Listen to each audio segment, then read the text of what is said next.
In putting together INET, I had this call one morning from Roman Friedman before the first conference in King's College.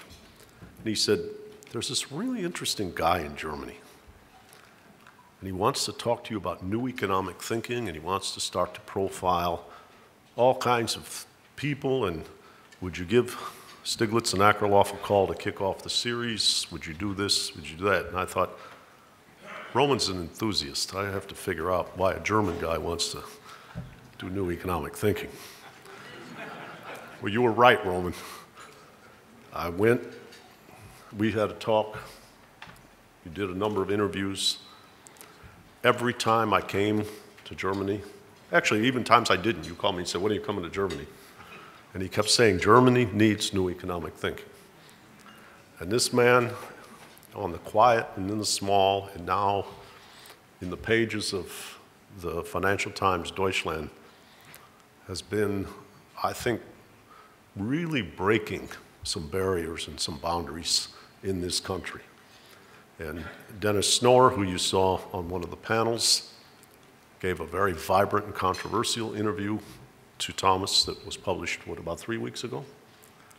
3 months. I'm sorry. And then Thomas Stauber, who is considered a very high-level establishment economist, essentially said the emperor has no clothes in your interview with him in recent days. So I think it's only fitting that Thomas speak to us tonight, and then before we move to the panel, because you are one of the real champions of new economic thinking, and one of the people who really inspired us to come to Berlin. Thank you.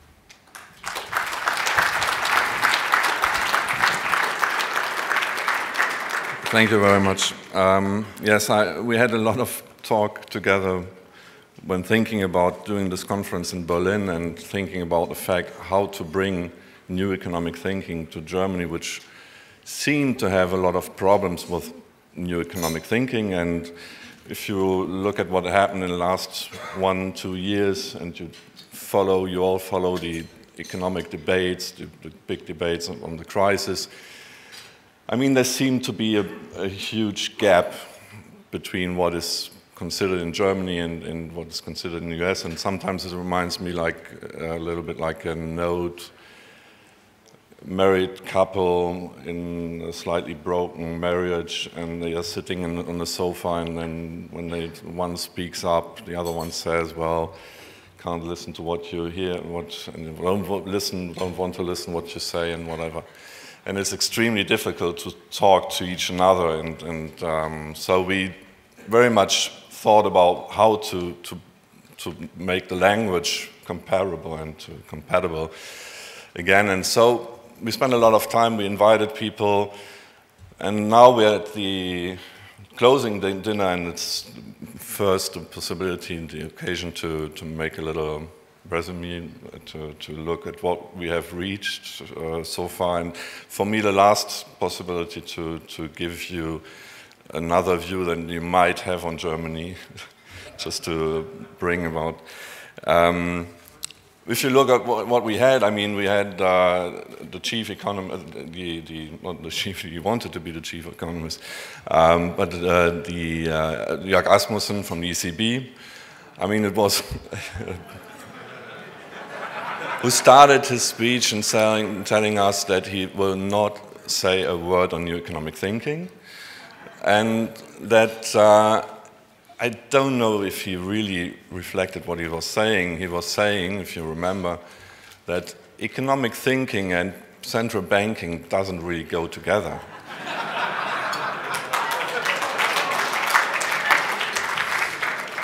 So, I mean, I was quite happy that he was here. It was, for me, it was the first time I saw him in his new function in the ECB.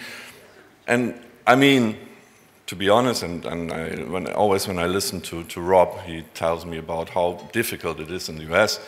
And if I understand correctly, it's not so easy to have, let's say, someone from the Treasury or from the Fed in the INET conference. And so why should it be different for us? I mean, it's perhaps not the objective to have a new thinker in the ECB. We had another short episode when on the podium one of the German discussants refused to answer the questions and said, "I give up." Was not very encouraging either, but afterwards he came back and answered the question, and he was here the whole time. But I think it's important to notice that I think it's, if you look in detail to what happens, it's much more differentiated as well in the US as in Germany, and that many things happen. Perhaps just some words on why Germans seem to think less new or have taken much more time or more time to do so, and I come to the point that it's maybe changing. We have a tendency, it's a mental thing, mentality thing, to do things 100%. And when the old paradigm told us to be supply-siders, we did it 100%. Whereas the US, I mean, US economists and US politicians tend to say, yes, we are supply-siders, and then they do Keynesian politics, you know. So we do it 100%, and that makes it more difficult to change again, you know. It's, and then we have a little romantic thing that makes us think about economics in a more romantic thing. Sometimes you have the impression it's more religion. And you changed your religion, you don't change your religion just because of such a crisis, you know. It takes a little bit more and takes a little more time. And then the most important thing I think you have to have in mind, I mean, Germany is I think we have to say, economically, Germany is successful. Our unemployment has gone down by more than 2 million people. The deficit is fading away, the public deficit is fading away, and so on. Okay, we have a financial crisis, we suffer from the financial crisis, but in fact, Germany seems to be not so bad in economic terms. So imagine this has come and people were told that they have to do whatever austerity. We never did so much austerity, to be honest, but people were told that if we do that, we will be successful afterwards.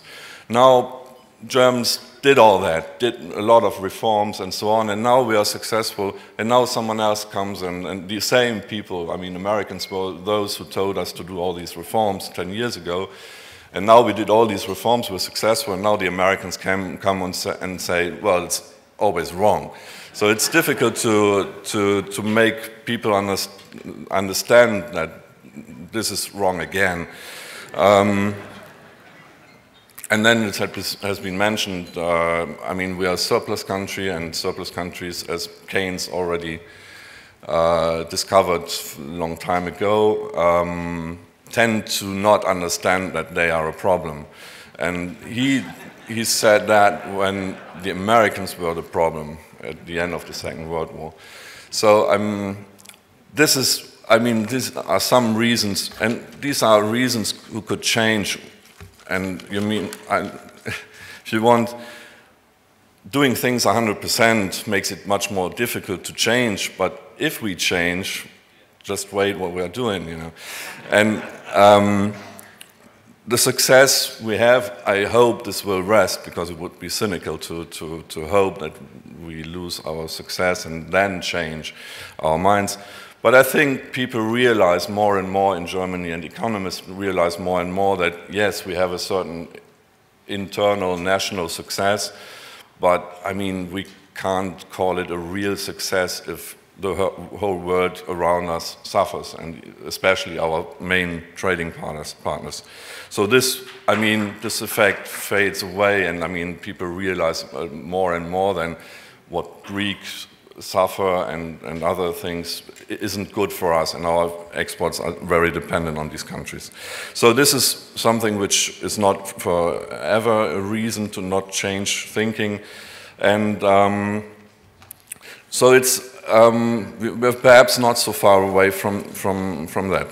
And as Rob mentioned it, a very interesting thing. We started to talk about new thinking. We did all these series of interviews, and this was fun, this was interesting, but we realized that it was not really, there was no impact in Germany. And then, as Rob mentioned some weeks ago, we discovered that there are 2, 3 leading German economists who started to say things which we weren't used to hear. And then we did an interview with Thomas Strauper, who wanted to come, who couldn't come, unfortunately. And we were astonished because Thomas Strauper is someone we knew as one of the most orthodox German economists and the most influential and known economists in Germany. And he said things like, well, Rob and you say for years, but we didn't hear in Germany.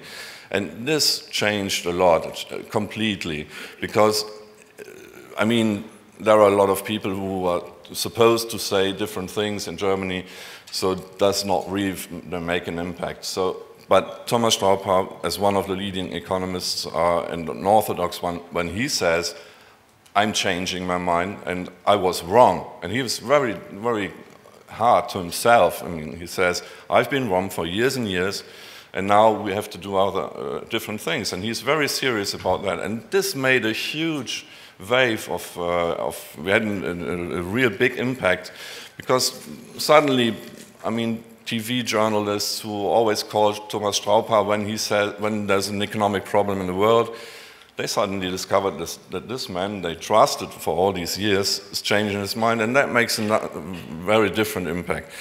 So I think that is something which has changed, and we got enormous feedback since this interview.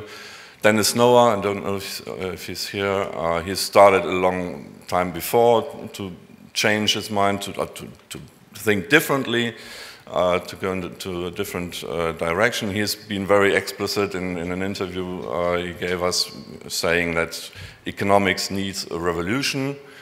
This is really new for Germany. That's not been there before. And we have a lot of reactions. And then, in addition to that, there are many people who weren't seen as so important, or weren't noticed as much. I mean, people who are here, Moritz Schullerik and others, who are working on new fields for years and years. And so there are many economists in the field that are prepared to do new things. So I would like to invite you to keep that in mind. I think that every one of you has noticed German economists on all these podiums in these last 3 days who were not what you're supposed to be, Bundesbank people. And I think, okay, as I said, in the US it's not so easy neither, if I believe in what Rob tells me. And so this is the same in Germany, and we're in the midst of a development, revolution, whatever. And it's open, I mean, it's open, but it started in Germany, and we are in the midst of this process, and we have much, I'm hopeful that this will continue, and we want to continue and to provide all that and keep in contact and do so. And I hope that when you go back to whatever you come from, you keep in mind that perhaps in Germany it's not as you thought it is, and that there are some things change. Just last word, I think there's an urgency just to do something. It's just I noticed in the program, so a little notice, there's an urgency to do something about all these financial crises, because if you don't think, perhaps if something happens to you, or to us, to the US, what happens to Richard Kuh, who's sitting on the podium, which in the program is announced as a session with countries, not developed countries. So this can happen when you have a country which is in a post-bubble period, stagnation for 20 years. I hope it's just a little fault. That Japan is always considered to be a developed country. So that's my final word, and Thank you.